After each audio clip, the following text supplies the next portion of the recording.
What is up, my friends? You're very welcome along to tonight's Late Night Agenda News Roundup. As always, I'm going to take you through the big talking points around Liverpool Football Club. Tonight, it's mainly going to be around an injury concern and Jurgen Klopp's words around Manchester City ahead of this massive game tomorrow. We will, of course, be doing a watch-along on the Anfield Agenda Twitch channel. You will find the link for that in the description of this video. Don't forget, drop a like, let me know your thoughts in the comment section, and of course, please do hit that subscribe button. So look, I'm going to get straight into it, and I will get to Jurgen Klopp's comments about Manchester City, specifically their finances, in a moment. But I wanted to start off with the news tonight that unfortunately it looks like we have another injury concern ahead of the game. We're unaware if Ibrahima Konate will be able to play the game tomorrow or not.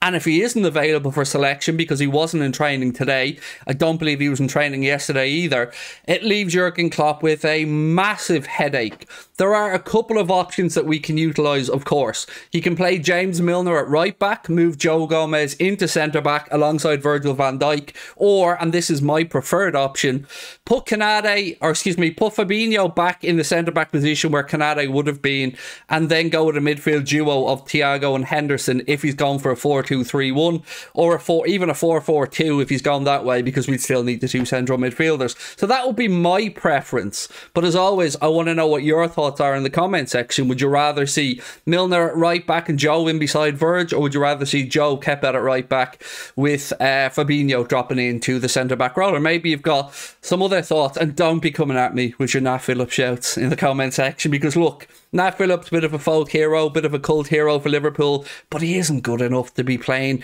in a game of this magnitude against Erling Haaland. I know he pocketed Ibrahimovic at the San Siro, I'm aware of it, but I don't know. I just wouldn't feel comfortable going into this game if we had him alongside Virgil van Dijk, and I can't lie about it. So look, I want to get to the part of the video that I think is probably going to divide opinion a little bit. I've been very vocal in my belief for a very long time that both Paris Saint-Germain and Manchester City are being very liberal with the rules, or being very... Look, I can't be any more blunt about this than I'm going to be. I think they're both a pair of cheating you-know-whats. Both of them. I don't believe some of the nonsense around Manchester City's accounts. And this is just me speaking with my own personal belief. I'm sure that there will be people defending Manchester City in the comment section, telling me I'm salty, I'm deluded and all that kind of stuff. And look, I expect it, because these are the people that are in denial. The truth of the matter is, does any of us really believe that a club of Manchester City's size, who don't really have a worldwide fan base that is in any way comparable to Manchester United, to Liverpool, to Real Madrid, to Barcelona, it just isn't feasible? Now, the reason I'm annoyed by this is so many of Manchester City's sponsors seem to be businesses with very little background, or very friendly to, let's say, the country that Manchester City's owners are from, and I call nonsense on a lot of it. Look, there was a betting company, a betting partner of Manchester City's that was in the news a couple of weeks ago, because they just have no history of business, really. At least the articles that I read. And I can only give you my opinion, because yes, I am aware that there are going to be people who are saying, hang on Craig, X, Y and Z, but wait and hear me out here. You know deep down that there is no way that all of that Manchester City income is most likely coming from where it's said to be coming from. We've seen their Spiegel articles, and I know people have to be careful about what they report, but I just wish football journalists would be a little bit more probing, because look, I'm somebody who absolutely admires the way Manchester City play football. Their manager's a top manager, and their players are absolutely top notch. And I don't blame the players or Pep Guardiola on any of this. To me, this is the running of Manchester City Football Club. And I believe, looking at their Spiegel leaks and stuff like that, that they quite simply just don't give a damn about the rules. And if they can find a way around it, they're going to do it. Now, you might say to me, that's a little bit hypocritical, Craig.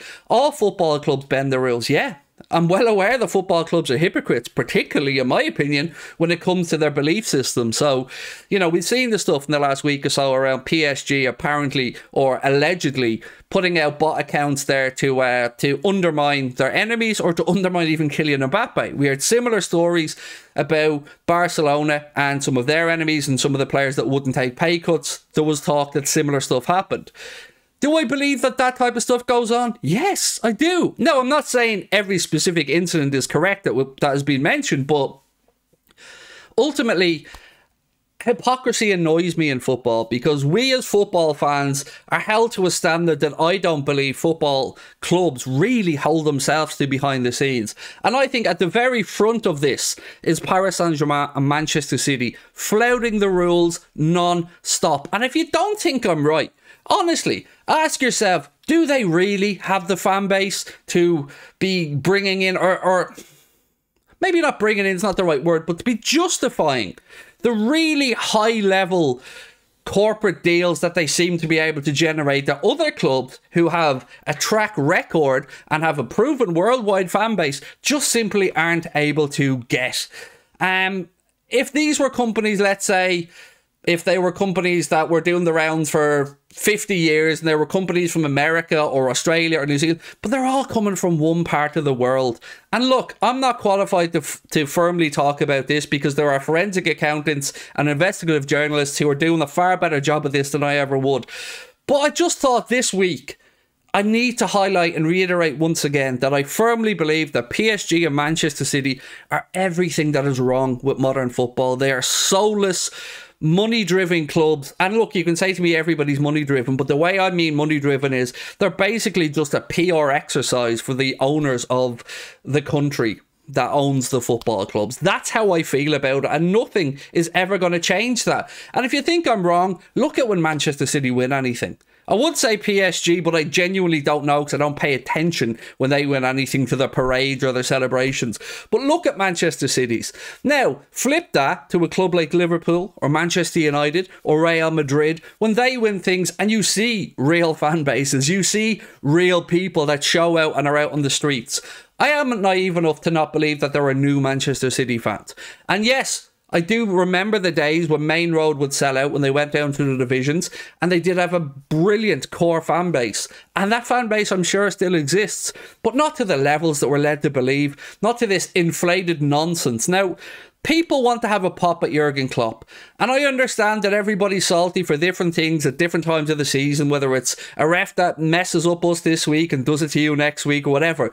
But what I keep saying is, Jurgen Klopp is right, and Jurgen Klopp is saying what we all know deep down, that the rules don't seem to apply to the Manchester Cities of this world, to the PSGs of this world, that if you're in it as a business to genuinely try to make money or genuinely try to make your club sustainable, that they just aren't doing it.